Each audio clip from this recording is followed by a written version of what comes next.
So I'm very thankful to you for letting me speak on Constitutional Amendment 127 Bill 2021. So with your kind permission, I would like to speak in my mother tongue, Marathi.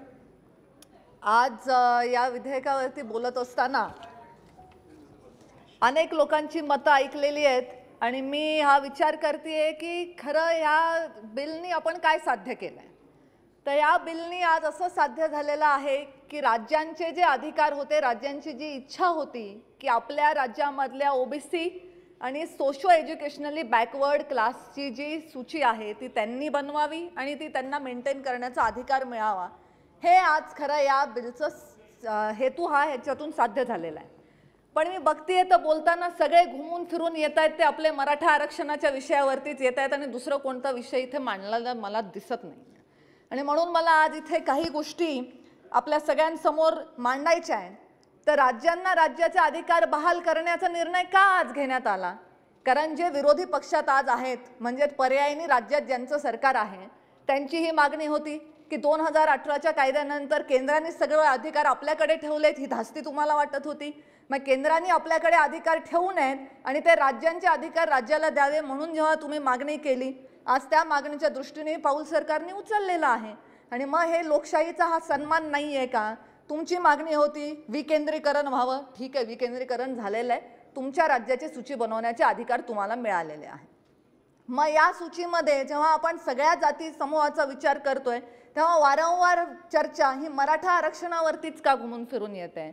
आणि ज्या लोकांना आज या मराठा आरक्षणाविषयीचा प्रचंड कळवळा मला जाणवताना दिसतोय, ज्यावेळी महाराष्ट्रामध्ये भारतीय जनता पार्टीचं आणि आमच्या मित्रपक्षांचं सरकार होतं, त्यावेळी राज्य सरकारने आपली भूमिका खंडपीठासमोर मांडली आणि हायकोर्टाने मराठा आरक्षण वैध आहे असं ठरवलं.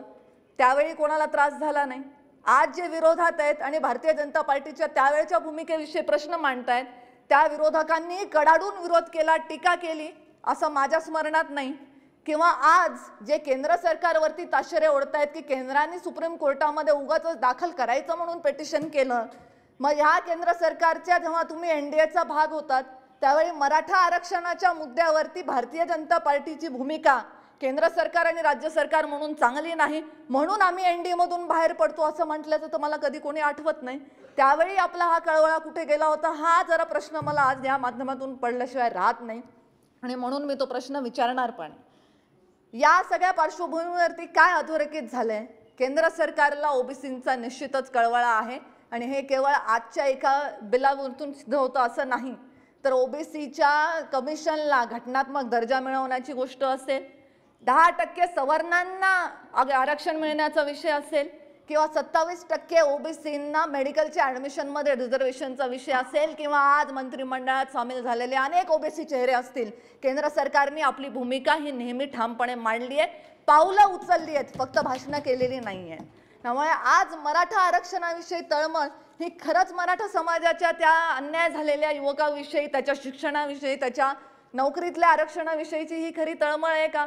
का कुठेतरी आपली असणारी अधिकाराची वोट बँक आपल्या हातातून निघून जाईल आणि देव न करो जर आरक्षणाचा प्रश्न आपण सोडवू शकलो नाही तर त्याचं खापर आपल्या डोक्यावर फुटेल की काय, या भीतीने तर आज हा कळवळा येत नाहीये ना. हा प्रश्न मी आज या माध्यमातून आपल्या सगळ्यांसमोर निश्चित उपस्थित करू इच्छिते. आणि सगळे मराठा आरक्षणाविषयी बोलतायत. आमचे नेते मुंडे साहेबांचंही मराठा आरक्षणाला निश्चितच समर्थन होतं, परंतु ओबीसीच्या आरक्षणाला धक्का न लावता आज या माध्यमातून जे विधेयक आहे त्याच्याविषयी बोलूया. विधेयक आहे ते ओबीसींविषयी आहे. ज्या लोकांना आज इथे काही ठराविक समाजाचा, ठराविक समूहाचा कळवळा येतोय, त्यांना ओबीसीशी काहीच देणं घेणं नाही आहे का? ओबीसींना फक्त आपण आपली वोट बँक म्हणूनच ट्रीट करणार आहोत का? 50% सिलिंग आपण काढण्यासाठी जे पक्ष आज इथे मागणी करतायत त्यांना मला हे विचारायचं आहे की 50%चं सिलिंग काढणं हा तर पुढचा मुद्दा आहे. ओबीसींना जे स्थानिक स्वराज्य संस्थांमध्ये आम्हाला जे राजकीय आरक्षण होतं ते 27% मर्यादा त्यांनी ओलांडलेली आहे असं राज्य सरकारने स्वतः कोर्टासमोर कबूल केलं. तेव्हा आमचं अधिकाराचं 27%चं आरक्षण काढून घेण्याचा अधिकार तुम्हाला कोणी दिला? या प्रश्नाचं उत्तर कोण देणार आहे? तुम्ही एकाच ठराविक जातीचे किंवा समुदायासाठी सरकार चालवताय का? ओबीसींशी तुमचं काहीच देणं घेणं नाही आहे का? ही तळमळ आणि हा कळवळा जर मला वाटतं तुम्ही ओबीसींच्या बाबतीत होणाऱ्या अन्यायाविषयी उठवलात तर निश्चितच तुमचं खरं प्रेम हे समाजातल्या वंचित आणि शोषित लोकांविषयी आहे हे सिद्ध होईल. केंद्र सरकारने आपलं प्रेम वारंवार सिद्ध केले, अनेक लोककल्याणकारी योजना केलेल्या आहेत आणि अमुक एका समूहाला नाही तर सर्वांना घेऊन सोबत जात आहेत. 10% सवर्णांचा उल्लेख सुद्धा मी यासाठीच केला की एका जातीला एका समूहाला प्रोत्साहन देणं ही केंद्र सरकारची भूमिका नाही.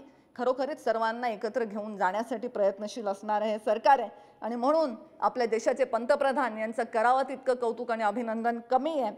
आज ओबीसीची राज्यात जी परिस्थिती आहे, आमचं अस्तित्वात असलेलं आरक्षण घालवण्याचं पाप हे राज्य सरकारच्या माध्यमातून झालेलं आहे आणि हा समाज या गोष्टीसाठी तुम्हाला कधीही क्षमा करणार नाही, कारण तुम्ही आपली भूमिका मांडण्यामध्ये तिथे कमजोर ठरलेले आहात.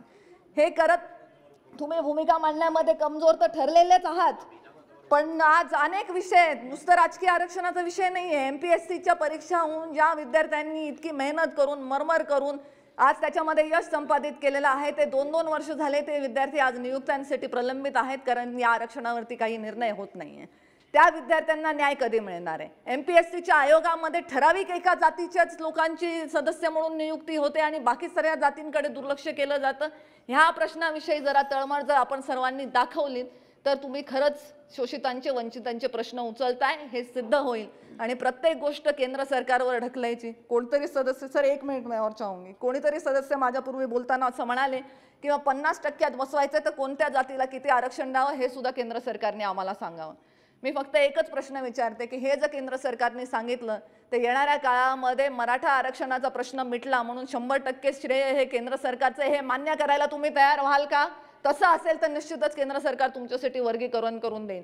म्हणजे चांगले निर्णय ते आम्ही केले, हायकोर्टात जर बाजू चांगली मांडली तर ते आमचं श्रेय आहे, सुप्रीम कोर्टात जर फेल झाली तर तो केंद्र सरकारचा दोष आहे.